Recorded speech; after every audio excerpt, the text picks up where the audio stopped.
lovely day!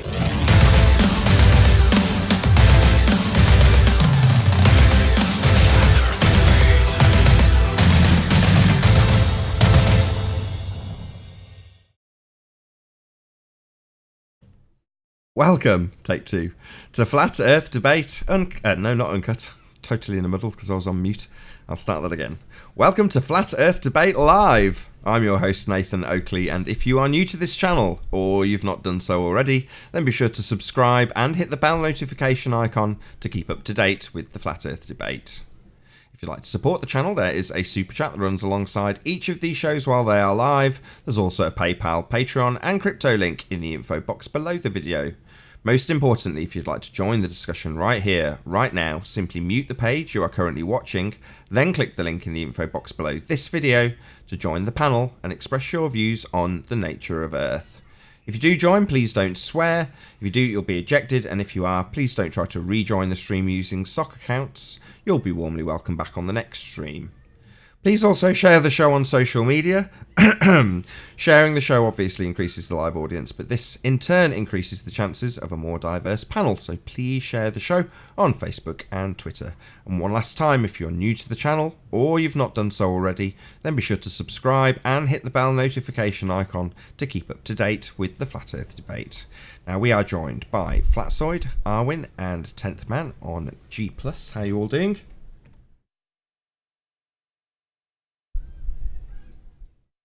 Hello. Hello. Yeah, Righteous Force is here as well, by the way. Well, great I start still to the don't live see show. 10th Man. Hello, Righteous Force. I think he is. If 10th Man was there, then I would be able to click him, and I can't. Ah, Sleeping Warrior's in. What's up? Wait, yeah. Yeah, rough start to the live show. Me choking on a frog in my throat. Forgetting to take myself off mute. It's all been a bit disastrous. Then introduced 10th Man and Arwin. Got total silence from G+. Great start. Great start. We're also joined by a whole bunch of people in Discord. So hello to all of you in Discord. Yes, Shout 10th Man. out to the frogs. Ah, that's why he didn't need 10th Man. He's in Discord. I'm in Discord. That's what I was trying to say. See? You were trying to gaslight me, weren't I you? wasn't trying to gaslight. I'm just mistaken. I just forgot he was in Discord. I know. Flatzoid's disappeared though. That's what added to the confusion. Disappeared? Where did he go? Right, let's get on with it. Any signs of Earth curvature? Any obstructions curve, Nathan? You know that there's about 70 reasons why it's not curved, but any obstruction we'll claim as curvature. And not just No curvature obstruction. from California still.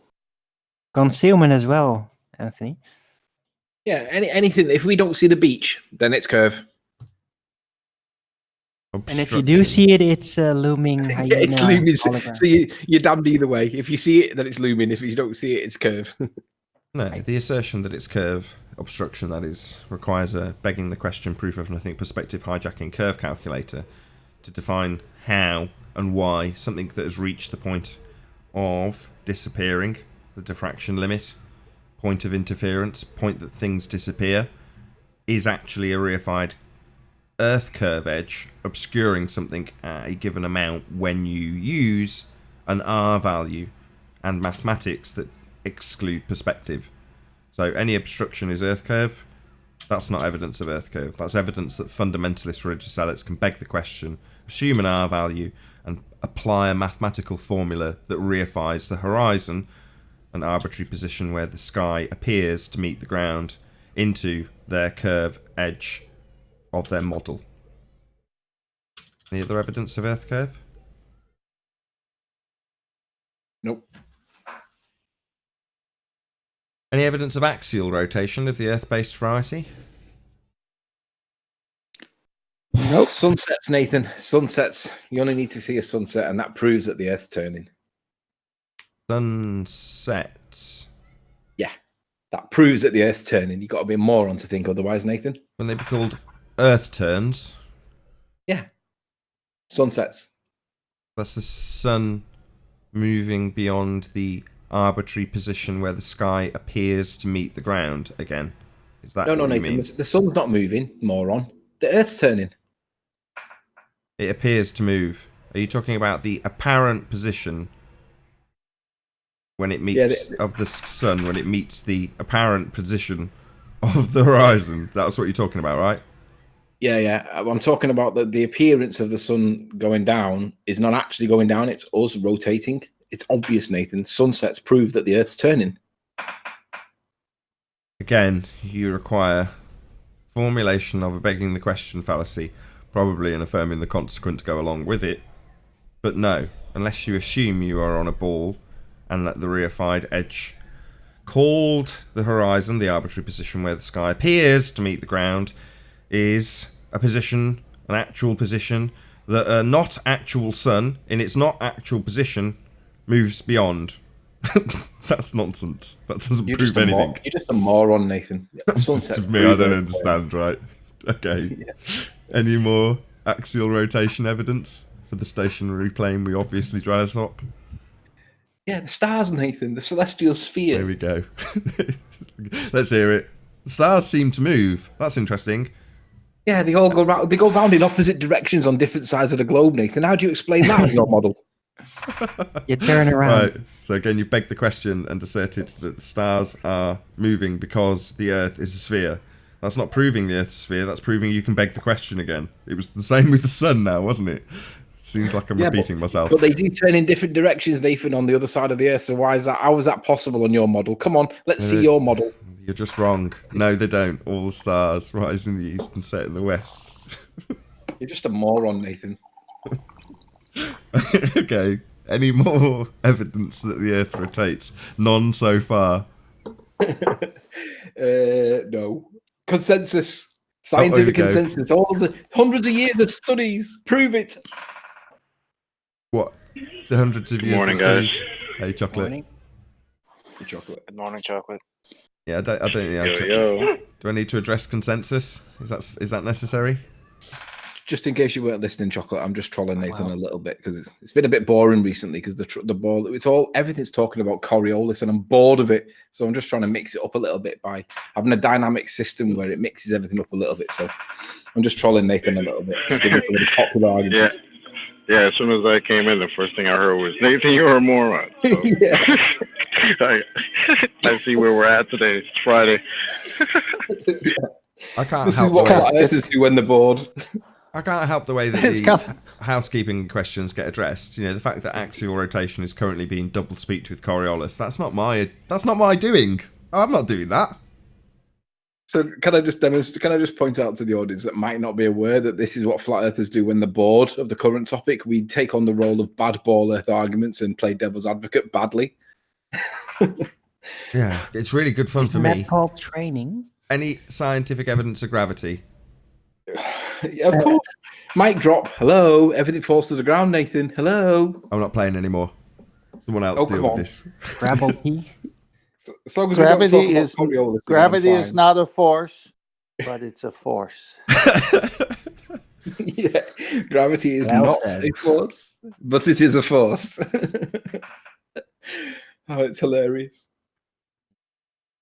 But it's in seriousness. Has anybody got any scientific evidence of gravity? Yeah. Well, they're still looking for it, but problem is, as you're looking for it, it's good to know what it actually is supposed to be doing first, where it comes from, but they haven't gotten to that yet, really, and don't really plan to, I think, anymore. Yeah, gravimeters prove gravity, Nathan. Great. They just need new devices, like the old Cavendish kind of set up devices to presupposedly prove it.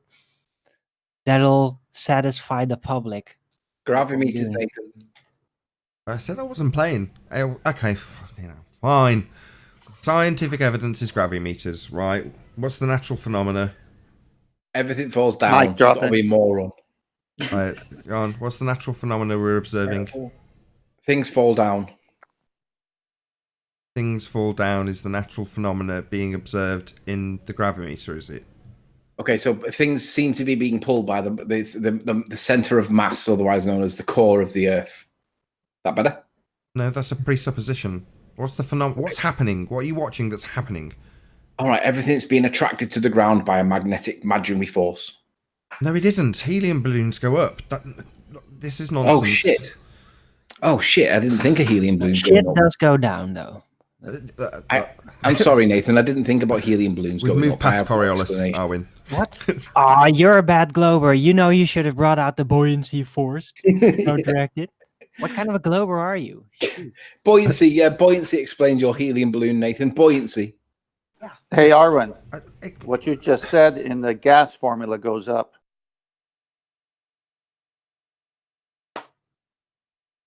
What? What? Did you break off? Was that a moment of lucidness there? Were we being serious then, 10th man? Yeah, no, I was serious. He said that crap goes down. I Don't said, be but serious. different It's form, it Friday. We're goes supposed up. to be taking the piss. Yeah, but I was talking No, about he said actual poop, crap. as in Do we have to do this? material. Do we have to, please? No, he said poop goes down, and I said, Well, but if it's maybe in a the methane gaseous gas form, that would be part of it would go up, but the poop itself would definitely go down. Okay, Well, poop goes down, methane either goes way- up. Jolly good. Sorry. Terrible. Either Talking way, of- none of that would happen without a container. Perfect timing, chocolate of like minds. Talking of gas expanding to fill the container. Any evidence that you can have gas pressure without the necessary antecedent of a container to press upon? Nah. Gravity. Oh, he's not letting that go. What was the natural phenomena? You started off with things go down, then it was things going down because of a presupposition. Then it was things aren't going down, they're going up and down because of buoyancy with the presupposition. What's next? I just want a phenomena. It's nothing to do with I go debunking outside balloons. and I'm breathing gas pressure, and I can look out into the sky at night time, see stars, and that's a vacuum. So by virtue of the fact that I'm breathing gas pressure, we must have gravity. you beautiful wow. bastard. I was about to point out that that is an excellent demonstration of how ballers do it. Get them back on the track that they said they wanted to be on, of gravity in this instance, and then he'll answer the question that was asked before. But in this instance, he made that was nice and clear by actually using the farcical connection of the two at the end. Well done, Anthony. Are we now attempting to revive the spirit, the broken and dying spirit of the Globers? No, it's poke By Nathan. setting them example. It's poke. Well, It's what I'll poke. do, let me contextualize. But they're all dying. Let me contextualize this. I had a conversation for about 2 hours just with, I'll not say who, it doesn't matter who, but the question was, do you really believe that there's no downwards accelerating force of some kind? And I said, well, there doesn't need to be on our model, on whatever that model might be. We don't need it. Well, why not? And I said, okay, so think about the cherry tomato in that chamber, right, of all the fluids. Imagine that we are that cherry tomato, and all the layers below the cherry tomato are the ground. So then the cherry tomato is then sat on the ground, and all the layers above it are the different layers of the atmosphere with a big massive ping pong ball that we're going to color yellow and call it the sun at the top. And that's going to mix everything all up in a dynamic system. And then all of a sudden you've painted yourself a picture of the real world that we do live in without any downwards acceleration force. And and you don't even have to bullshit it with giving it other words. There just doesn't need to be a downwards acceleration force. Everything's relative to our existence. I don't mean general relativity according to Einstein. I mean relative to our existence, like relative to each other, because we are humans. We do have a relative world. And when you put it in paint it in that picture, it just, the penny drops. And then the question was, well, what about like lateral displacement? We don't really see lateral displacement. And I said, well, I'll take you back to what I said to Dr. John D when he asked me the question. I said, when you fill a bucket up with water, you don't fill it up with vertical strips of water. You fill it up, it pools at the bottom and then laterally displaces until it can go no further than the container and then starts to rise. Oh, yeah. Smoke doesn't go up in a vertical column. It does initially, but it starts to level out and go horizontal over time. You can see it with set fire cars. When I was younger, people used to steal cars where I used to live. I used to see it every weekend. There'd be a burning car early morning. You'd see the black smoke rising, but it'd level off. We see that everywhere, but you just don't realize it until it's pointed out to you. And then you go, oh shit, that does match reality. So shout out to that conversation. I realized that there's a lot of people out there that may not have had the explanation or didn't understand how we don't need to have a downwards acceleration force, even on our whatever model we ascribe to. We don't need it. It's relative to our environment because we are humans in this environment. Shout out to Del West Watson, who says, will Miley be joining us today? Ha ha ha. Yeah, I hope not. Miley will forever represent trajectory over observation. So next time some fundy tells you everything's happening in a non-inertial spinning reference frame, forcing you to beg the question of an Earth with a spin, you can just ask them about the trajectory of a bullet helicopter, plane, drone, or pendulum, or gyroscope for that matter. And what are they going to say? Well, when you observe it, will be the next words out of their mouth. Hey, Nathan, right the hand asked a somewhat interesting question, perhaps. Did you see that? He's blackballed. Let's not mention his name. Let's moving on. No. You know you might be able to have a container that is bigger than a gas's expansion potential. Like I said, let's move on. Let me get this Whatever. straight. What, he thinks that the gas will have a potential that it can, that it'll stop at. Yeah, you actually said that. That's I like, knew do you it know was what? dumb, but that's great. I heard I'll somebody. screen capture it if you like. Yes, I heard please. somebody getting ridiculed for saying that, and the gas particles run out of energy, and I think it was on Jose's chat, and the ball earther said, "Where's that come from? Who's ever said that gas particles run out of energy? That's ridiculous." That's actually what Conspiracy Cat said. Conspiracy Cat said that by the time that the gas particles have got up to the atmosphere, they don't have much energy left to be able to breach and get into the depths of space. That was what Conspiracy Cat said. And what do they do when they run out of energy? What do they do? I guess they call for breakdown recovery and get a lift back.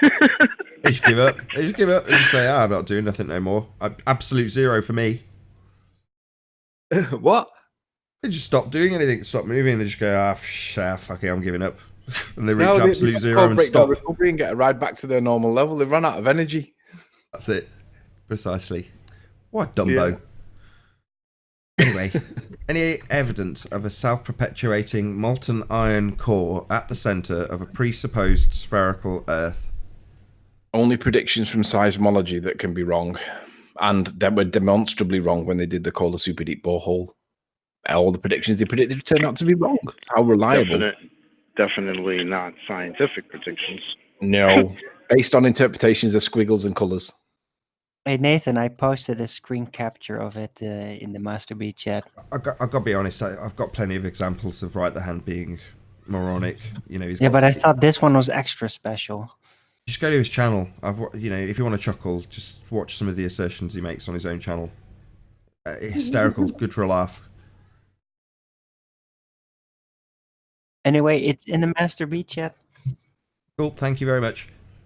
So have you given up on the poke Nathan with knobhead globe arguments that drive you nuts? Who, me? Yeah, you were like, it's Fun Time Friday, let's poke Nathan indefinitely. I hope we don't end up on that Coriolis topic again, because it's like the worst, most boring topic ever. I know you get turned on by it sadistically, but I'm like, why do we have to talk about this again if it's not turning? I don't get turned on by it. We should just tell them, like, fuck it. You don't have this argument anymore. Like, we retire it for you because you don't understand it. And unless somebody can demonstrate it, all this talking nonsense is retarded. All this, just demonstrate it on Earth. Yeah. And then we can talk about it. And Until when then, you retire this shit. That's the problem. They never can, they never will, because when they do, let's say they do. They claim the Foucault pendulum demonstrates two reference frames. And then you just get into the arguments that we have here. Well, why doesn't it show it with the planes? Why doesn't it show it with the drones? Why doesn't the ball do that then? Because you're giving us a demonstration of Coriolis effect with that pendulum. Or gyroscope. Same exact principle. It's claimed to be demonstration of two reference frames. Earth rotating underneath the fixed frame of the gyro. Or Earth rotating underneath the swing of the pendulum. That pendulum moves in a straight line and it deviates from your vantage point when you watch it, which is what the fundies are going to focus on from now on now, isn't it? Well, we talk about the trajectory of that pendulum as it moves in its frame of reference in a straight line. Well, that claim comes with a contradiction. If Earth rotates underneath the pendulum, then it also rotates underneath the drone that you own and the plane that you go on. Well, you don't experience any shortened flight times because Earth's rotating underneath the plane now, do you? Your drone doesn't seem to drift away from you when you only push the up stick because Earth's rotating underneath as it's claimed to do under the pendulum. So they don't need to give you a demonstration. They've got one. They claim the Foucault pendulum demonstrates Coriolis deviation. The pendulum moves in a straight line and the Earth rotates underneath according to that demonstration. And if the Earth rotates under the pendulum, then it also rotates under the drone. And the helicopter, and the aeroplane, and the ball, and you, if you jump up and down. But Nathan, how about the pendulum's axial rotation? Doesn't have one. It's moving in a straight line. That's what a pendulum does. It's moving in a back and know, forth motion. No, but wait a minute. The pendulum changes latitudes though. Oh God, Cinder, I mean- what a dumbo! What a dumbo! It changes its latitudes. Oh right, are you slightly getting confused with the other arguments you have in regards to Coriolis effect when talking about aeroplanes? I think you are, dumbo. Yeah, that was pretty bad. I know. I was laughing my ass off when that Zanuck really thought that pendulums like rotate around their own axis. It's just so hilarious. Like, That's where not what did he he said. even get that? You're misrepresenting him now. I don't want you to get caught out because you're misrepresenting him. No, he's saying that it will deviate, spin, if you will, an apparent spin when you observe it from the non-inertial claimed to be spinning reference frame of a spinning ball Earth. Because when talking about the pendulum, of course, they do have deviation. But they don't want to be too careful about how they describe that. They've got to keep it in a frame of reference that begs the question and tells you Earth spinning. So that win, lose or draw in this convoluted crap argument that they have about Coriolis deviation that we don't see, then they're going to always use the begging the question fallacy by attaching it to a non-inertial spinning reference frame. So therefore, all of the arguments start on the premise that you're on spinning ball Earth. That's how all their arguments work. Now that would be okay if it wasn't for us pointing out that me and Miley have a different trajectory now, don't we, fundies? And that trajectory gives you an Earth that rotates underneath a different frame of reference. The same frame of reference that a ball would be in if you tossed it. Or a helicopter would be in if it flew. That the inertial reference frame and the non-inertial reference frame are the same thing. Why can't they see that they're two different things? Because they want to only use the vantage point of the person sat watching. That's why Zanuck insisted on being the voyeur watching my little tender moment with Miley Cyrus on a pendulum. Because he wants to watch it. If he's always referencing his argument from the position of a vantage point that gives you standing on a spinning ball Earth, then they have what they will perceive as a win-win situation. Well, it doesn't matter if our argument's nonsensical, pulled apart, argued about to the point where they win about how a reference frame works. Their argument starts with Earth rotating. Of course, it's the only way they can argue something that doesn't happen if you've got a contradiction. We don't see the Coriolis effect on Earth. Nothing's deviating. The claim that it does comes with the contradiction that if Earth rotates underneath a pendulum or a gyroscope or a bullet, then it's also going to rotate under planes. So they need a way to argue about it only being one reference frame. Well, how do they do it? They stick you on the reference frame that's spinning, always refer to it from the reference frame that's spinning, and never allow you to describe the trajectory, the second reference frame, the pendulum's claimed reference frame, when referred to a ball Earth that's spinning underneath. That's why they do it. But what I'm They say tripping on that is, the right, if non-inertial Hold on, reference Chocolate. frame. Hold on, Chocolate. Go ahead, Bubs. Yeah. They say that the non-inertial reference frame is where you're viewing the inertial reference frame from, but those are still two separate things. Yeah. That's why correct. they have two different terms to define them. You're missing the subtlety. And they keep saying Yeah, that hold on, you never hold on. leave reference frames. You're missing the subtlety. Sorry. I will shout your super chats out, Leonardo and MC Universe, I promise. Right. The subtlety here is they're saying everything takes place in or on, depending on your phraseology and your reference frame, in or on the non-inertial spinning reference frame. That automatically begs the question. It's saying, in these examples, which we will only refer to from now on, my reference frame is always going to be a non-inertial spinning reference frame. So they're always arguing from the standpoint that Earth spins. So they're saying right here, right now, regardless of what we observe or whether or not it deviates, we'll argue about that later. Let's just make it absolutely established from this point on. Everything from now on, like Zanuck says, everything's taking place on a non-inertial spinning reference frame. So they automatically have the argument take place on a spinning Earth. Because then it doesn't matter if they lose the argument. The way the argument's been phrased, you're always arguing from the point of view of a spinning ball Earth. Win-win, right? No, because we'll point out that if Earth is spinning underneath that second reference frame, the one that must not be referred to, that one that's actually the trajectory of the bullet or the pendulum or the drone, that reference frame would dictate that the Earth would rotate underneath an aeroplane at the same rate. And it doesn't. Well, so long as they can get away from ever talking about the fact that a plane would be in the inertial reference frame and never talk about the reference frame that's the inertial frame debunking them, because the inertial frame doesn't give you any deviation. We don't see planes deviate. They're not arriving 3.5 hours early when travelling from Charlotte to LA. That's not happening. Earth isn't rotating underneath anything. But so long as they always start their argument with its actually rotating reference frame we're dealing with here, then they seem to have a win in the obfuscation, win, lose or draw in the argument. It's just a way of forcing us to beg the question. It's a cheap trick which we've caught them out on, and it will never ever work from here on in. It might catch a few newbies out, but it'll certainly never work on anybody who watches this show.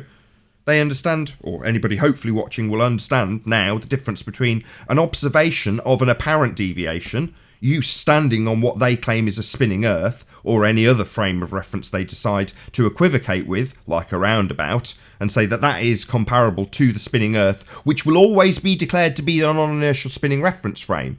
In other words, Earth's always going to be, in this example, spinning, no matter what we do. It's all taking place on a spinning Earth, is what he's essentially saying. That's the translation. It's all on a non-inertial spinning reference frame. Everything that happens, the pendulum, the bullet, it's all happening on that one frame of reference. In other words, I'm going to demand that Earth's always spinning in every example. And we're always going to be watching things happen from this spinning Earth. Whether or not they deviate, we can argue about that later. As long as we're begging the question in this argument, that's what they're doing. I'm going to go, no. Oh, yeah. So we've got, in this example, what we're talking Coriolis then. What are they going to say? Oh, no. We're talking angular velocity.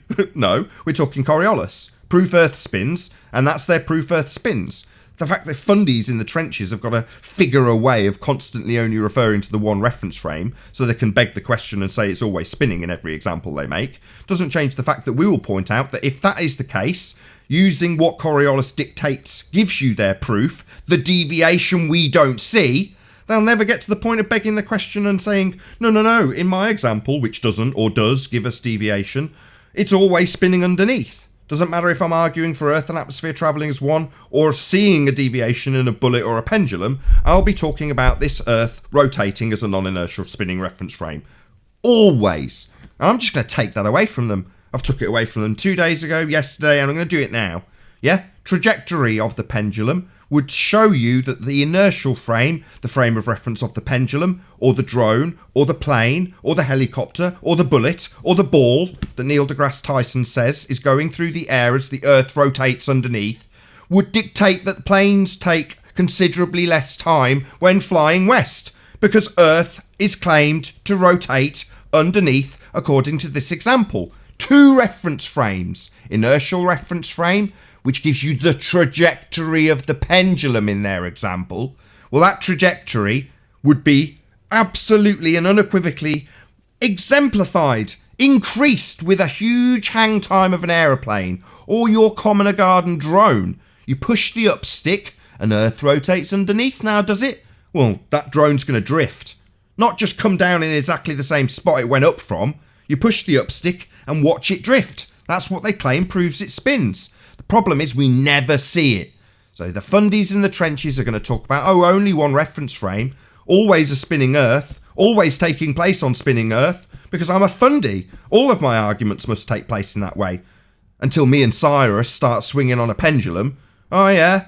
Are we on a non-inertial spinning reference frame, are we? Oh no, it's that reference frame that must not ever be talked about. Let's go silent or rumpus the living crap out of this, because it mustn't be talked about.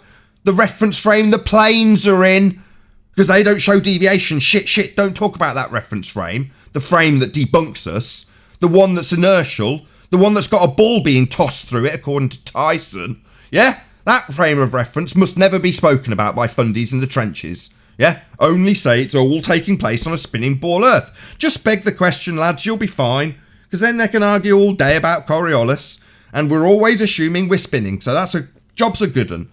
Nah, screw you, fundies. Miley Cyrus will have memes for her proving you're wrong. 2 reference frames is what's claimed Earth has to prove it spins.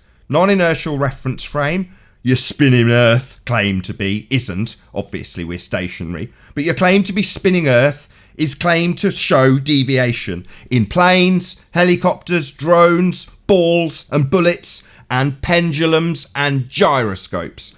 And if they showed that deviation of the Earth rotating underneath, you'd get reduced flight times, like Brian Mullen discussed in great detail on Balls Out Physics, only to have his job attacked by bastards like George Netanyahu, the guy who deserves cancer for what he's done.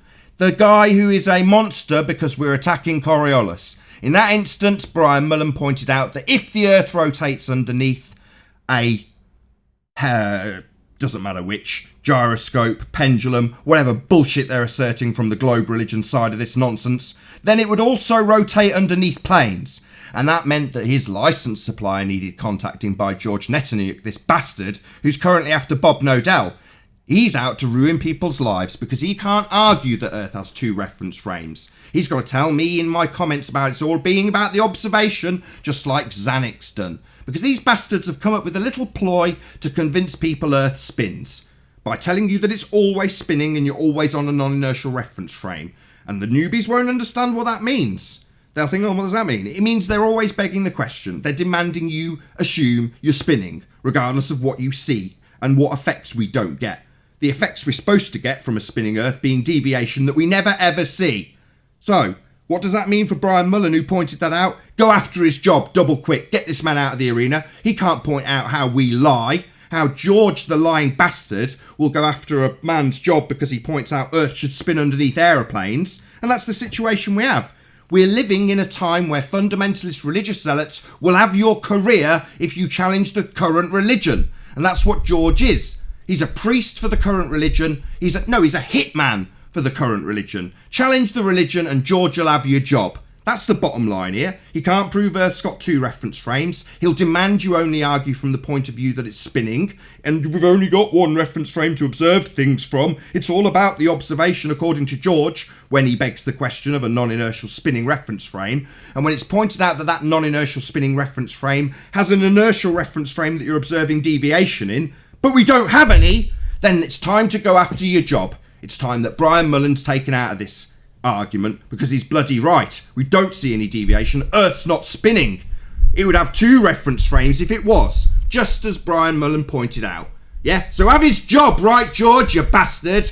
Yeah, no, that's not how world works. We don't have 2 reference frames. Earth's not spinning. Doesn't mean that a man needs his job taking off him because George can't win an argument about this. Yeah, but that's what they'll do because they can't win this argument.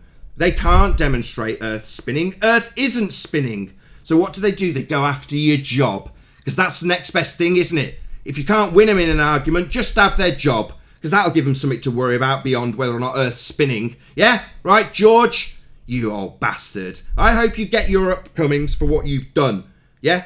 Just try and win the argument and demonstrate Earth actually spins. Give us some scientific evidence rather than going after people's career. Yeah, Bob's career is more important to you than proving Earth spins, George. Isn't that what this argument's about? No. It's about shutting people up who can prove you wrong.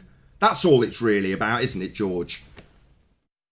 I hate these people. We're in an argument where you can have someone's job if you can't win. That's what you think this is about, George, people's career. Not an argument about whether or not you can prove Earth spins with a bit of Coriolis deviation in a plane that will take an hour and a half to get from Charlotte to LA. No, we don't have that, just like Brian Mullen pointed out. Where's Brian Mullen now?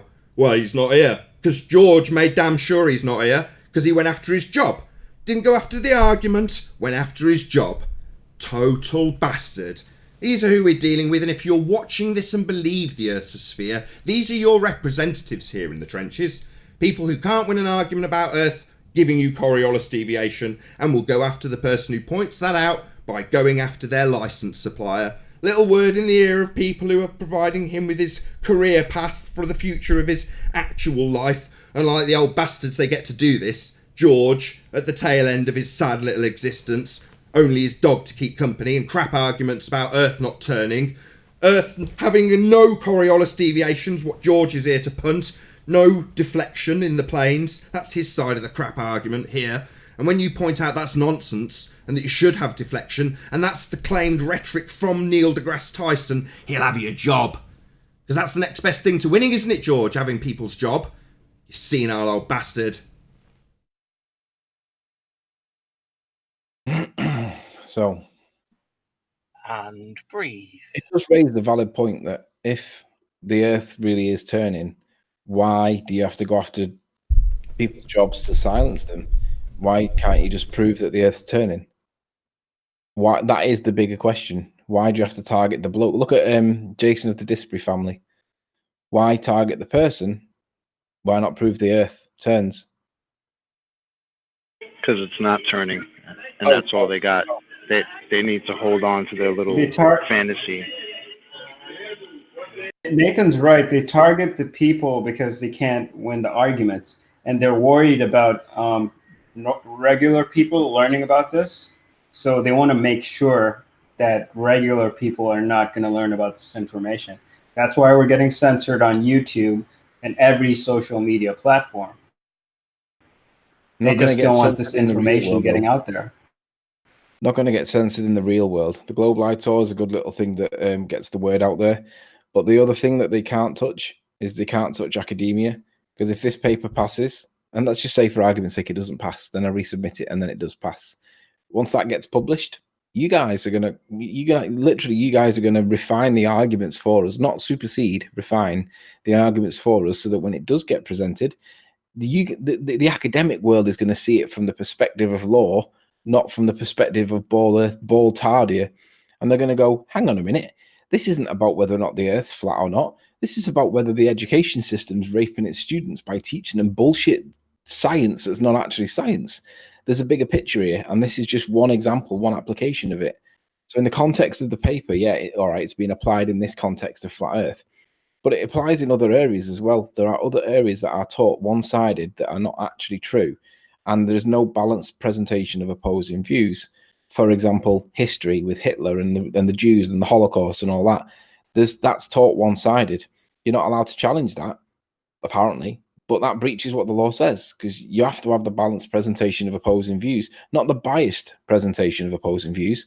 You've got to have them balanced. So you can't present, in this case, flat Earth. You can't say flat earthers are the alternative explanation and they believe there's an edge and they fall off it, because that's not balanced, is it? That's the biased presentation of opposing views. The keyword's balanced, and the ballers are not going to be able to stop it. So long as I can get this paper passed, even if it passes with just 51% and it passes, as long as it passes, then it's out there. And once it's out there, then we can have a proper discussion about it. And it won't be ridiculed anymore, because the point won't be whether the Earth's flat or not. It'll be about whether or not the balanced presentation of opposing views are being presented. And they're clearly not. We're ridiculed and dismissed. We're not being allowed to present balanced presentations of opposing views at all. And that is our right. And in the context of Brenda, for example, she gets protected because she's a minority group. We don't get protected. We're minority groups. We get ridiculed. How is it different? If it's good for the goose, it's good for the gander. Just a quick few shout outs. So shout out to Leonardo Gonzalez, who says, just wanted to sheen in on pendulum. If that worked at all, then maybe Zanuck could tell us how a plumb bob is supposed to work. People depend on it in construction to just stay still. Hope I've read that correct. There was a couple of typos in there. Thank you very much indeed, Leonardo Gonzalez, for the super chat. Also, shout out to MC Universe Sacred Truth Seeker, who says, I suffered nightmares from Globe Earth Dictate. Thanks for the super chat. I know about nightmares, it was very funny. Also, shout out to Tina Baker, one of my patrons. Thank you very much indeed for the super chat. She says, FED is my absolute favourite. Shout out to Riley. Hope you all have a great weekend. Thank you very much indeed. Tina Baker, MC Universe Sacred Truth Seeker, and Leonardo Gonzalez for the super chats. Mainstream science has always had the monopoly on scientific information. They always had control over what the narrative was, over what people got taught in school. And when this movement came out, they realized that they no longer had control of this narrative that's being pushed by us. So what they're doing now is they're trying to control it, and they want to make it look as ridiculous as possible. They don't want to show any of the logical points or arguments. They only want to show the ridiculous points. That's why when you go on YouTube and search for this topic, you're only going to get the trolls that are pushing the ridiculous narrative, because that's what they want. They want people to think it's dumb, it's ridiculous, it's crazy. They're not going to show anything that you guys talk about or any of the points that we've discovered here on this show, because this is logical, this makes sense. And regular people are going to understand that what we're talking about is logical and it makes logical sense. But no, they want to show the ice walls and the domes and the circling suns and the turtles on discs and stuff like that. That's what they want to push. That's what they want people to think. You know why that is, Chris? Because they don't have arguments, right? They don't have. They don't. The only reason we're here is because there is no globe, right? If it was a globe, and I know I've said it before, but if we lived on a spinning water ball and vacuum, that would be evidence, right? It would just be that that's what it is. We would not be debating it. We wouldn't be arguing about it. That's what it would just be. But it's not. Yeah, That's the only reason we're here and we're questioning it, right? And the other problem is they're scared because their numbers, right? They got the numbers, sure. But the problem is their numbers can only go down, right? Yeah. Because most of the people are already globers. So anybody that becomes a flat earther, you know, their number goes down. And they don't like that. They don't like to see people waking up and asking questions. So you're absolutely right, Chris. They're absolutely terrified of this happening. And they have to ridicule it and make it look stupid. Guys, even if it makes themselves stupid with their own arguments. That's why the Globers are here too. They're here for the same reason. They're here because they want to learn as much about this information as possible. Even though they act as though, you know, this is all a joke and it's comedy, why are they here, you know? And why the shows every single day? Why the daily Glober shows? Why does this happen? Why does this opposition have to be put in place if, you know, we've already been debunked? Why do they have to have daily shows? Because it's why do they have serious, right? Are there Bigfoot debates, right? Are there UFO debates? No, right? Nobody's debating UFOs and Bigfoot, right? But flat Earth has to be debated, right? So that's the problem. Because UFOs and Bigfoot prove space. You know, that's part of the space narrative. That's why that's not being, that's why they're not targeting that. Guys, let me anything that goes against. Let me give a short presentation on bigger impacts or the bigger effects on what's happening. Just before you do, hey Ranty. Hello, you all right? Very well. You presented. I'm so Ranty. All right, so when I was at the conference, an elderly guy who was a retired maths teacher, professor, came to me and he said, "Are you aware of what's happening currently in the creation arguments?" I says, "No, why? What?" He said, "David Attenborough is in the news currently, and he's basically saying that creationists are trying to find their way back into the education system." And I said, "I didn't realize that they were out of it." He said, "Yeah, creation was removed off the national curriculum in 2014. And I was like, "Really? I didn't even know that. Look at this. David Attenborough." So just all I've done is I've searched in Google for David Attenborough creation, right? And then just click news and you can find it. And it reads, "The question of whether or not creationism should be taught in schools in Wales is being reevaluated. The Welsh government is currently consulting on a new national curriculum that will drastically overhaul education in Wales. And unlike in England, it does not currently explicitly prohibit teaching creationism."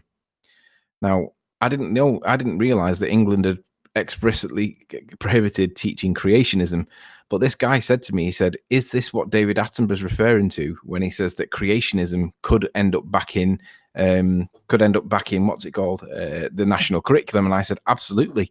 So what I said to him was, let's look at what I'm going to do is just present Section 406 of the Education Act again, and just in the bigger picture of different topics that are contentious. Let's just think of the effects of this. Now, obviously, I've come to this with flat Earth in mind. But there's other people that are looking at these provisions, and this is going to snowball because basically the local authorities they must forbid the promotion of partisan political views in the teaching of any subject in the school, right? They're not allowed to have promotion of partisan political views. However, if they do presentations of partisan political views, by section 407, they must offer balanced presentation of opposing views. They can't ban creationism from the national curriculum and for it to be lawful, because whether you agree with evolution or not, whether you agree with creation or not, there is legitimate controversy over whether evolution exists, whether we were here from a big bang or whether we were created by some intelligent design, God or otherwise. These are legitimate opposing views.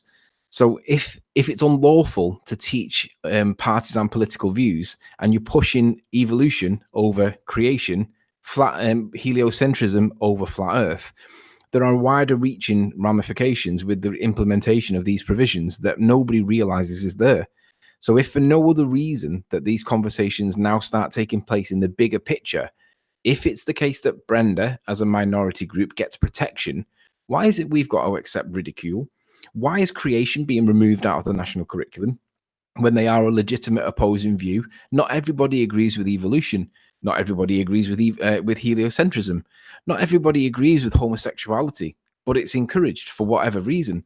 But my point is that the bigger consequences of this provision being discussed like adults, not as ballers on this topic, but as adults in general on the bigger application of this provision or these provisions, means that there are potentially a lot of wide-reaching effects, in the sense that the government can't push political agendas through education to indoctrinate children.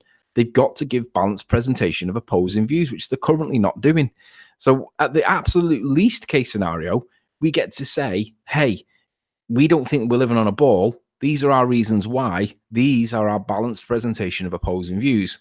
I personally wouldn't say that the Earth's flat, because that's not necessarily balanced, although some people may disagree and say it is a balanced presentation of opposing views. But the point is that the views need to be presented to be heard.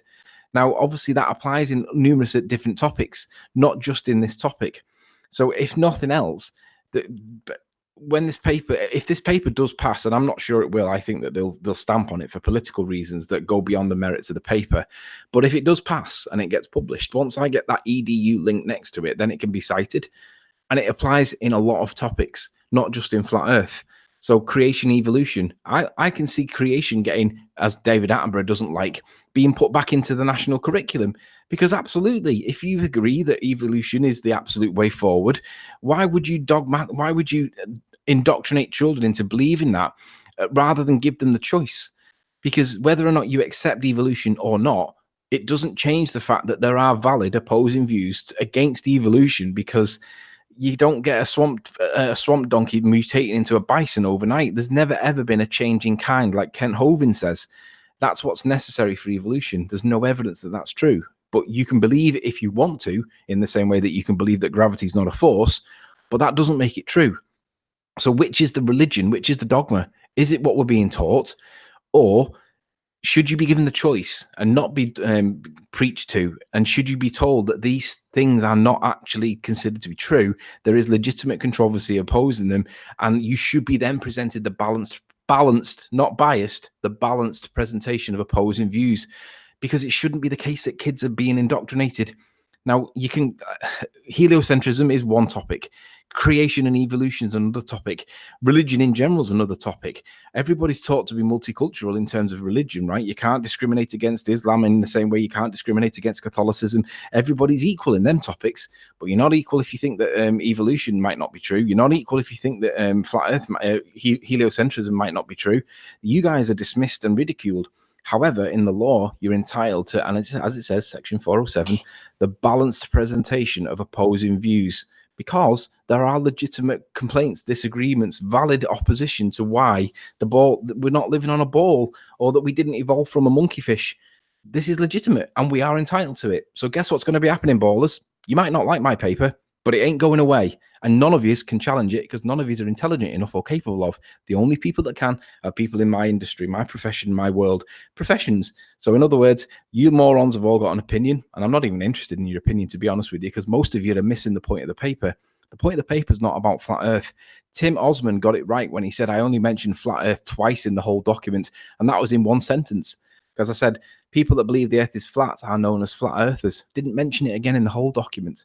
So it's not about whether or not the Earth's flat. It's about whether or not education is lying to people and teaching them a one-sided thing that doesn't tell them that there are opposing views, and actually passively indoctrinating people. So answer the point of my paper, and then I might listen to you. So if you're just going to bitch about typos, I'm not interested. Address the point that's being made. Are children being indoctrinated? Yes.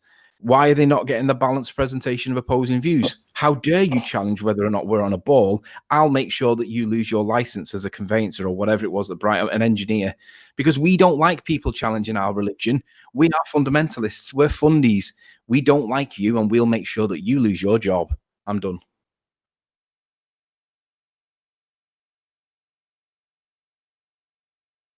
A lot to be commended in terms of what you're doing at the moment. Couldn't agree more, bro. Yeah, but this is making motions to change things, as opposed to discussing the subject, trying to raise awareness. Those are all very admirable things also, but this is strive for change. This is directly, potentially impactful in terms of how the system, the matrix, however the bloody hell you fund, not fundies, you, what's the one, conspiratards want to phrase the world that we live in that regard, but this could actually change that. Not just that, it's the fact that it's not about changing the legislation. The legislation's already there.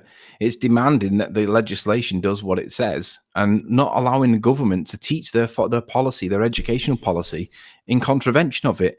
You don't have to agree that creation is or is not the reason why we're here. But what you do have to agree is that the creation argument is presented, and then you've got the choice to make whether or not you accept it to be true or not.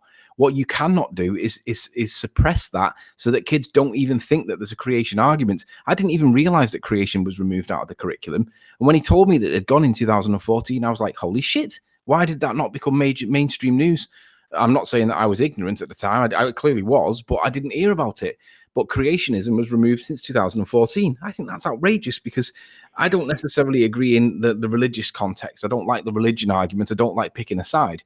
I do realize that there must be an element of intelligent design of some kind. Doesn't necessarily mean God. Probably is God, but I'm all right with being neutral. But I do absolutely realize that you guys cannot indoctrinate children and suppress the obvious explanation for why things magically burst into life at the moment of inception when there's a little sperm breaching the egg. Something happens there that science can't prove or cause, because they've been trying to create Frankenstein for donkey's years, and they've never done it. That's like Ares' failure. The fact that you can't create a Frankenstein body from nothing means that it can't be evolution, because someone has to create it. It doesn't have to be God. It doesn't have to be God with a big G or a little g. It doesn't have to be Allah. It doesn't have to be anybody. It doesn't have to be a team. But something somehow has got to have created it, right? And you've got to be a dickhead, literally a dickhead, to ignore that fact, because you can't get something from nothing. Something somewhere has got to put energy into it, information, intelligence. That's got to go into something, otherwise it doesn't exist. Come on, it's obvious. I'm going to do a quick shout out to a couple more super chatters. So shout out again to MC Universe Sacred Truth Seeker. Thank you for the super chat. It says, it's a battle of symbols and images. Through the repetitive use of symbols and images, we are all turned into boltards. Yeah, very, very well said. Adrian Quintana, another one of my Patreons, thank you very much for the super chat. Says, great stuff. Thumbs up, smiley face. Is there anything else anybody wants to add before I ask the people watching on Nathan Oakley 1980 stay tuned for the after show? Because I don't think I'm going to top that, Anthony. That was a pretty cool way to round out. His last comment, he says, the paper is appallingly written. And well, that's only appallingly written if you don't understand what's being addressed in it. And you clearly don't, because none of you have addressed the point that's being made. The idea of a balanced view is invalid. No, it's legally required, Rumpus. It has to be balanced. You have to present the balanced presentation of opposing views. It's not invalid. It's lawfully required. You seem to have got the opposite of what it says. You know, like when it says gravity is not a force, but you act like it is one. The legislation wishes reputable sources to be included. No, it doesn't. It demands that there is the balanced presentation of opposing views. It has absolutely nothing to do with repute, because if it did, there wouldn't be any evolution arguments, would there? Let's be honest. You don't get a swamp donkey turning into a reptile ever. There's never, ever been a change in species. Not crackpots. Yeah, well, we're littered with the crackpots. It's not us that's the crackpots. It's us saying, hang on a minute, is this true? Lessons on pixies, etc. Gravity, perhaps. Axial rotation, perhaps. Earth gas pressure next to a vacuum without containment of some kind, perhaps. Not allowed. You're right, they're not allowed. So let's have the balanced presentation of opposing views where we point out that you can't have gas pressure next to a vacuum without some kind of membrane. It doesn't have to be a dome. It can just be some barrier that we can't tell or whatever because it's too far away from us. It's behind the stars, perhaps. Who cares? But we realize that you can't have gas pressure next to a vacuum, right? That one thing kills your whole model. It doesn't matter that you can't prove Earth turn. It doesn't matter that you can't prove gravity. You can't have gas pressure without a container. Stop being dishonest and realize that you morons are the ones that are the religiotards. And with that, I'm going to say a huge, massive, enormous thank you first and foremost to all of you who tuned in live on the Nathan Oakley live stream. If you are watching this on Nathan Oakley 1980, however, stay tuned as there will be an after show to follow. A massive thank you to all of today's debating panel. I've been Nathan Oakley, and I'll see you all in the next video. Oh, what a day! What a lovely day!